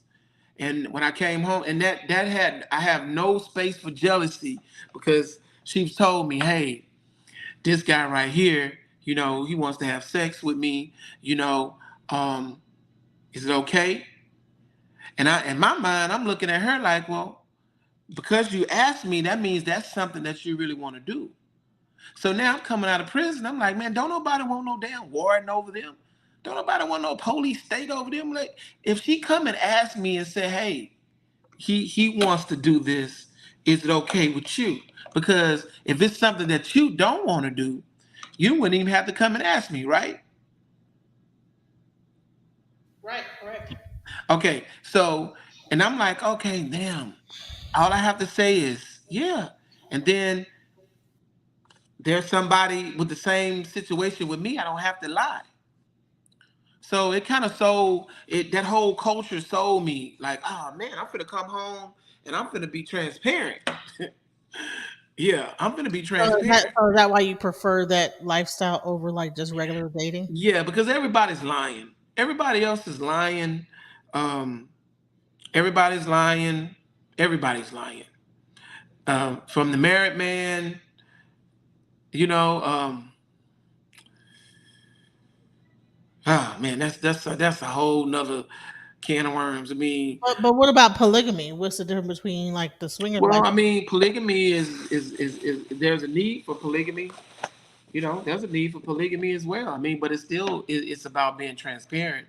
You got to get past that first. You gotta get past. You know, everybody believe that. Oh, I'm enough for you. You don't need nobody. They tell you that you don't need nobody, and here you are saying, "Hey, baby, um, I think that we need to do this." Or she may say, "Hey, baby, I think we may need to do this." So you might be a person that got high blood pressure and your penis not working no more. You know what I'm saying? That happens. That happens, especially with black men. You know what I'm saying? They losing their sex drive the older they get. So this woman is being deprived. You know what I'm saying, of some good sex. So Okay, so she is needs is she the needs swinger she thing all needs. about sex? Is the whole swingers Well, no. Well, what you say? What's the question? is the swingers movement all about just 100% sex, or is it just also relationships? Um, no, I mean it's not 100% sex. I mean swinging is it's sex, but I mean you build there's relationships that you build, or whatever. It brings it for us being married or being in a relationship. It brings excitement to the relationship. It's not just it ain't just a threesome. Because sometimes with the threesomes that could go bad because if the man is not transparent, then now he might be having sex with the woman when you're not around. So that could destroy the relationship. You know what I'm saying? But if you're transparent, if you're best friends with your partner, um, and you're able to talk to your partner, because a relationship is based upon communication and honesty. I like to know what else is based upon communication and honesty. So you But felt like coming out of prison that was the best option once you got introduced to that. oh, it worked for me. It worked for me. I've tried monogamy relationships. I've tried it, but at the end, but at the end of the day, you can't be who you are. Who would you want to be with a man he's basically faking it? He's for whatever reason he's doing it, but he's basically in a relationship with you faking. Once he walk out that door, he's somebody totally different. He's not who he say he is. So do you think that it's also a matter of the fact that you were in prison and being locked down so hard, like in prison, which makes you choose that lifestyle? Well, I mean, as far as coming home at the beginning, you want to be honest.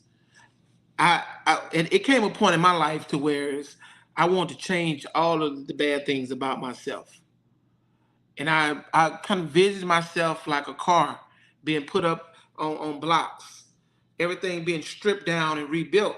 So when I came home and I met this woman, I never knew anything about that. I mean, I thought only white people did it. You know what I'm saying? When she introduced it to me, and I looked at it, and I was like, man, you ain't gotta lie, so I can have sex with you'll let me. So And here's the then question: would you suggest that a person that's dating a person fresh out of prison that they should look into the swinger lifestyle before they try to be monogamous? ask that question again. Do you think a person that might be dating a person out of prison should look into the swinger lifestyle before they try to be monogamous? Because a person's coming out of jail, right, or prison, right, have been deprived for so long, right? Yeah, that's true. So A person that comes out of a person that comes out of prison um, has been deprived, and sometimes they may be the first girl, and they could fall in love with that girl, but they've been gone so long to where it's like, well, I never dated I never dated a full figure woman, or I never dated a short woman, or I never dated an African, or I never dated a Jamaican, or I never dated, and there's curious, they're curious. You understand what I'm saying?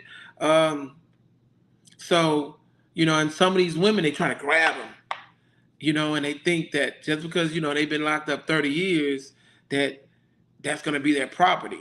And it's not going to be there. That's not what it's going to be. It's yeah, not, I've actually seen that. I've seen that firsthand. that's not what it's going to be. I don't think, Not me doing it, but like I actually met a guy that was in prison for murder, younger, and then he actually fell in love with a prison guard, and then she actually got him out early because he was supposed to do life. Somehow she got him out, but then she wanted to control him, and he ended up going back to prison for 5 more years because he ended up like going in on her and this that the other and breaking his parole and this that the other and get like a domestic violence charge and then basically had to like restart his life all over again. But yeah, that, and seeing that comes from people not knowing what their triggers are. You know, everybody has a trigger. Some people trigger is the button has never been tapped. And some of these guys, man, you know, they might have been doing something in their life, and it's just never been triggered. And when they get in and get into that act of rage, it could be it could be deadly. You know, everybody has a trigger. so would you suggest that women like be careful when they date guys out of prison with the triggers, or do you think it's just like you Well, it's not about them being careful dating guys coming out of prison with a trigger. Everyone has a trigger.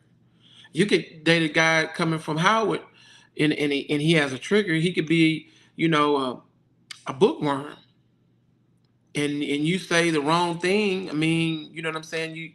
It's where he can't handle it, and he don't know how to communicate with you behind it. You don't know what's gonna happen. It's almost like having.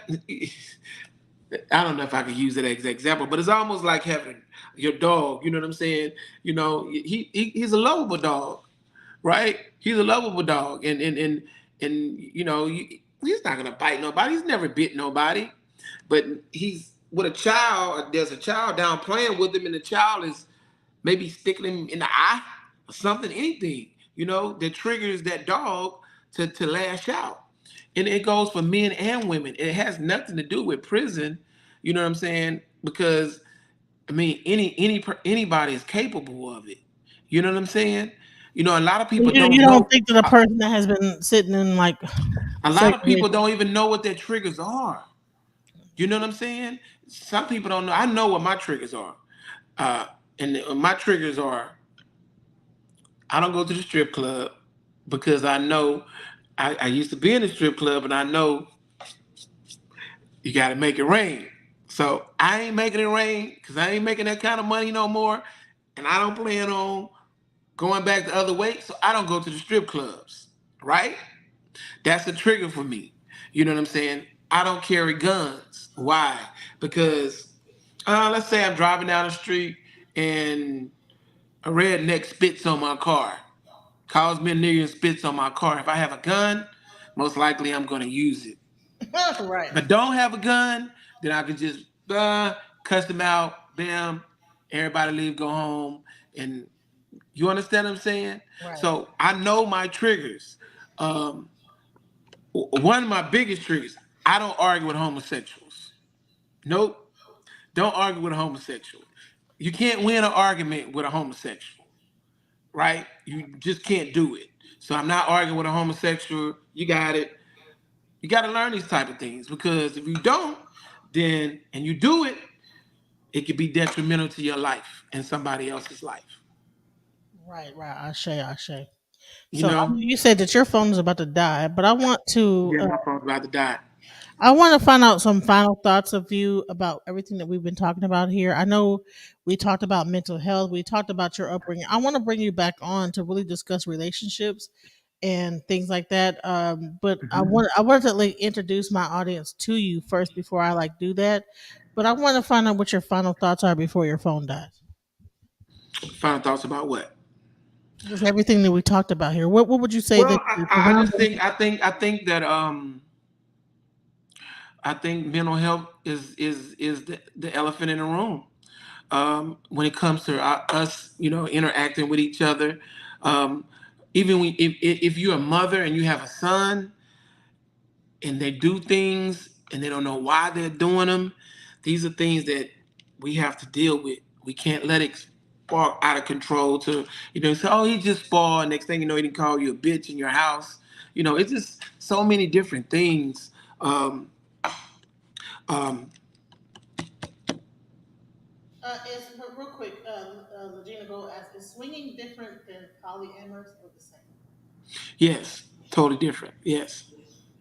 What's the difference? When we come back, maybe because my phone, I don't even see the red light, so it's going to be going off. But it's a huge difference. We're gonna You bring know, you on and have that discussion and talk about that. yes, because in polyamorous, that's not a relationship, and swinging is not a relationship. Swinging is something your partners do with other partners to have fun. When you're talking in a poly relationship, that's being in a relationship with someone, and you have a contract on, you know, y'all have an agreement on how y'all move in that particular relationship, in that open relationship. Okay. Well, I just want to thank everybody for coming here. I know that Eric, Baba Shaka is. Thank you so much for being a part of my panel. Thank you for answering the questions. We have heard so much, like some interesting things that we never even knew before.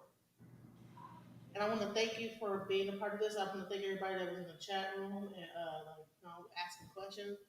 And we're gonna bring you back again, and we can talk about relationships even more. So thank you so much. Most definitely. Thank you. Lafayette. A lot.